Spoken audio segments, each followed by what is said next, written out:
ഇന്ന് രാത്രി നിങ്ങൾ ഉറങ്ങാൻ പോകുന്നു. പക്ഷേ നാളെ രാവിലെ നിങ്ങൾ ഈ ലോകത്ത് ഇല്ലെങ്കിൽ നിങ്ങളുടെ Instagram account, WhatsApp chats, Google photos, YouTube history, Facebook profile ഇവയെല്ലാം എന്താകും? ഒരു ഭയപ്പെടുത്തുന്ന സത്യം തന്നെയാണ്. കാരണം മനുഷ്യൻ മരിക്കും, പക്ഷേ ഇൻ്റർനെറ്റിലെ അവരുടെ സാന്നിധ്യം പലപ്പോഴും മരിക്കില്ല.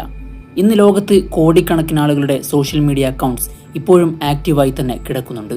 പക്ഷേ ആ ആളുകൾ ഇന്ന് ജീവിച്ചിരിപ്പില്ല. ചിലരുടെ ബർത്ത്ഡേ റിമൈൻഡേഴ്സ് ഇന്നും വരും. ചിലരുടെ മെസ്സഞ്ചർ അക്കൗണ്ട് ഇന്നും കാണാം. അവരുടെ ഫോട്ടോസ്, വീഡിയോസ്, വോയിസ് മെസ്സേജസ് എല്ലാം ഇന്നും ഇൻ്റർനെറ്റിൽ ജീവിച്ചിരിക്കുന്നു. ഫേസ്ബുക്കിന് ഇതിനൊരു പ്രത്യേക സംവിധാനം പോലുമുണ്ട്. അതിൻ്റെ പേര് മെമ്മോറിയലൈസ്ഡ് അക്കൗണ്ട് എന്നാണ്.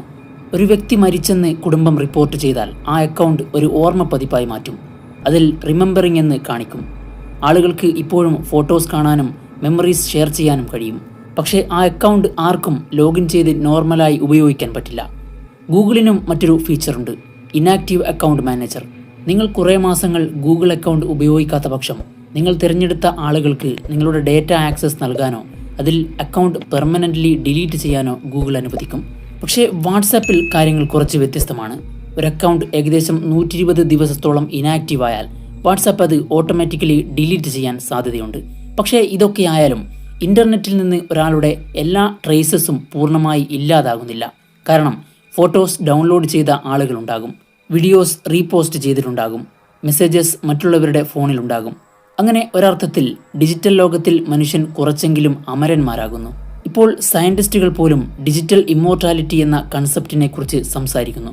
അതായത് ഒരു വ്യക്തിയുടെ messages, voice, photos, videos AI ഉപയോഗിച്ച് ഫ്യൂച്ചറിൽ റീക്രിയേറ്റ് ചെയ്യുക.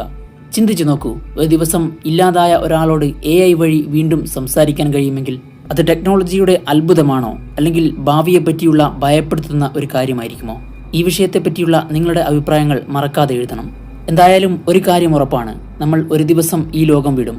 പക്ഷേ ഇൻ്റർനെറ്റ് നമ്മളെ അത്ര വേഗം മറക്കില്ല.